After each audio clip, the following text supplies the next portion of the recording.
പച്ചച്ചക്ക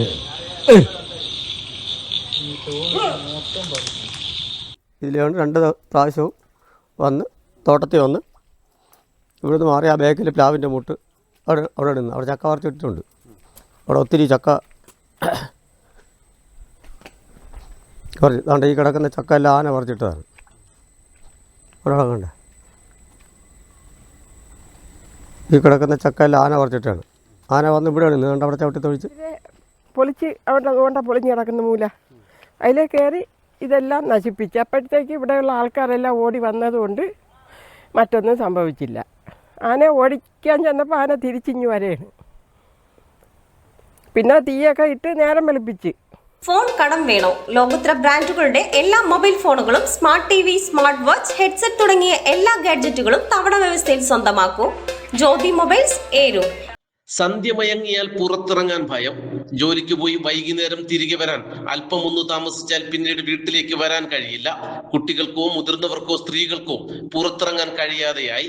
തുടർച്ചയായുള്ള കാട്ടാന ശല്യത്തിൽ പൊറുതിമുട്ടിയിരിക്കുകയാണ് കുളത്തുപ്പുഴ പഞ്ചായത്തിലെ ചോഴിയക്കോട് എന്ന മലയോര ഗ്രാമം. കഴിഞ്ഞ ഒരാഴ്ചയായി ചോഴിയക്കോട്, കല്ലുകുഴി, മിൽപ്പാലം പ്രദേശങ്ങളിൽ ഒറ്റയ്ക്കും കൂട്ടമായും എത്തുന്ന കാട്ടാനകൾ ജനവാസ മേഖലയിൽ വിഹരിക്കുകയാണ്. രാത്രിയാകുന്നതോടെ കാട്ടാനകൾ ജനവാസ മേഖലയിലേക്ക് എത്തും. പിന്നെ കൃഷിവിളകൾ ചവിട്ടിമെതിക്കും, വേലികൾ തകർക്കും.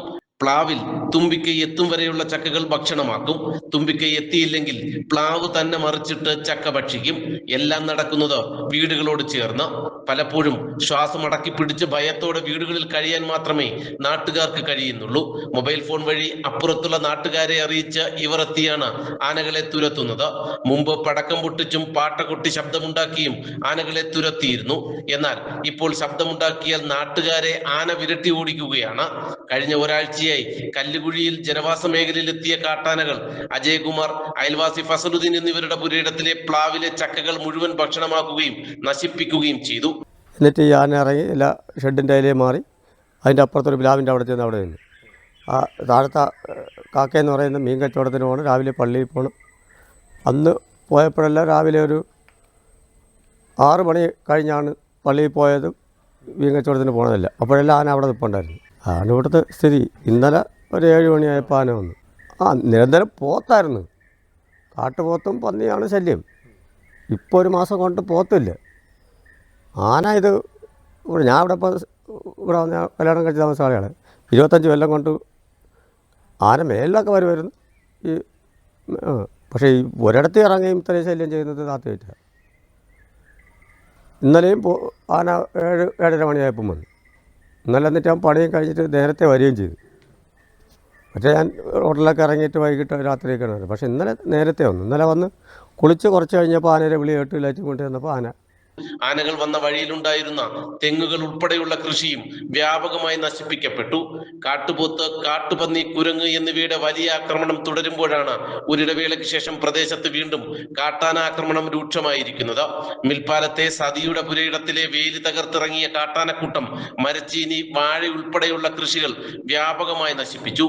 പുരയിടത്തിലായി നടത്തി വന്ന തേനീച്ച കൃഷിയുടെ കൂടുകളും ചവിട്ടിമെതിച്ചു. ഇന്നലെ ആന 11:30 മണിക്ക് അതിലെ പൊളിച്ച് അവിടെ പൊളിഞ്ഞ് കിടക്കുന്ന മൂല അതിലേ കയറി ഇതെല്ലാം നശിപ്പിച്ച്. അപ്പോഴത്തേക്ക് ഇവിടെയുള്ള ആൾക്കാരെല്ലാം ഓടി വന്നതുകൊണ്ട് മറ്റൊന്നും സംഭവിച്ചില്ല. ആന ഓടിക്കാൻ ചെന്നപ്പോൾ ആന തിരിച്ചിഞ്ഞ് വരെയാണ്. പിന്നെ തീയൊക്കെ ഇട്ട് നേരം വെളുപ്പിച്ച്. ഇങ്ങനെയൊക്കെയാണ് കാര്യങ്ങൾ. പിന്നെ അപ്പുറത്ത് ഇത്തിരി സ്ഥലമുള്ള അവിടെ അടയ്ക്ക് അവരൊക്കെ എടുത്തെന്ന് പറയുന്നു. ഞാൻ പോയി നോക്കിയില്ല. ആൾക്കാർ പറയും നേരത്തെ 5-6 മൂട് തെങ്ങൊക്കെ എടുത്ത് ഫോറസ്റ്റ് ഓഫീസിലൊക്കെ കൊണ്ട് പരാതിയൊക്കെ കൊടുത്തിട്ടും ഒന്നും യാതൊരു ഉപയോഗവും ഉണ്ടായിട്ടില്ല. പ്രദേശങ്ങളിൽ സ്ഥാപിച്ചിരുന്ന സോളാർ സുരക്ഷാ വേലികൾ പ്രവർത്തനരഹിതമായിട്ട് വർഷങ്ങളാകുന്നു. പൂർണ്ണമായും പ്രവർത്തനരഹിതമായ വേലികൾ പുനഃസ്ഥാപിക്കാനോ പുതിയത് നിർമ്മിക്കാനോ യാതൊരുവിധ നടപടിയും ഇതുവരെ ഉണ്ടായിട്ടില്ല. മുൻ MLA PS സുബാലിന്റെ വനാഭരണം പദ്ധതി ചോഴിയക്കോട് ഭാഗത്ത് വെളിച്ചം കണ്ടിട്ടില്ല. തെരുവ് വിളക്കുകളുടെ അഭാവവും വനാതിർത്തിയിലെ പ്രദേശങ്ങളിൽ വലിയ ബുദ്ധിമുട്ട് സൃഷ്ടിക്കുകയാണ്. കാട്ടാന ശല്യം ഇപ്പം മഴയായതുകൊണ്ട് രൂക്ഷമാണ്. ഒന്നാമത്തെ കാര്യം ഇവിടെ വെട്ടത്തിൻ്റെ കംപ്ലൈൻ്റ് ഉണ്ട്. ഈ വഴിവിളക്ക് കുറവാണ്. അതുകൊണ്ട് ആന ഭയങ്കര ശല്യമാണ്. ഇവിടെ നമ്മൾ കുട്ടികൾ ഒക്കെ ആയിട്ട് കൊണ്ടുകൊണ്ട് കറണ്ട് ഇല്ലെങ്കിൽ വലിയ ബുദ്ധിമുട്ടുമാണ്. ഭയങ്കര ശല്യമാണ്. മെനഞ്ഞാന്ന് ആന വന്നിട്ട് ആദ്യം ഒരു 11:30 ഇപ്പം ഇങ്ങ് വസ്തുവിനകത്ത് കയറിയ ആന 1 മണിയായപ്പം തിരിച്ച് കാട്ടിപ്പോയി. പിന്നെ അത് വീണ്ടും 4 മണിയായപ്പോൾ വീണ്ടും വസ്തുവിലേക്ക് വന്ന് പിന്നെ 5:30-ക്കാണ് ആന ഇറങ്ങിപ്പോയത്. ഇന്നലെ വൈകിട്ട് ഒരു 8-8:30 മണിയായപ്പോൾ 2 ആന വന്നു. അത് കുറച്ച് സമയം നിന്നിട്ട് അത് അപ്പോഴേ ഇറങ്ങി പോവുകയും ചെയ്തു. അത് ഇന്നും മഴയൊക്കെ ആണെങ്കിൽ ഇന്നും ആന കയറി വരും. കാരണം ഇവിടെ വെട്ടത്തിൻ്റെ ഒരു ഭയങ്കര വിഷയമാണ്. പിന്നെ രണ്ടാമത്തെ കാര്യം ഇതിൽ എർത്തൊന്നുമില്ല. എർത്തവർ ഇട്ടിട്ടുണ്ടെങ്കിലും അതിൽ എർത്തോ കാര്യങ്ങളൊന്നുമില്ല.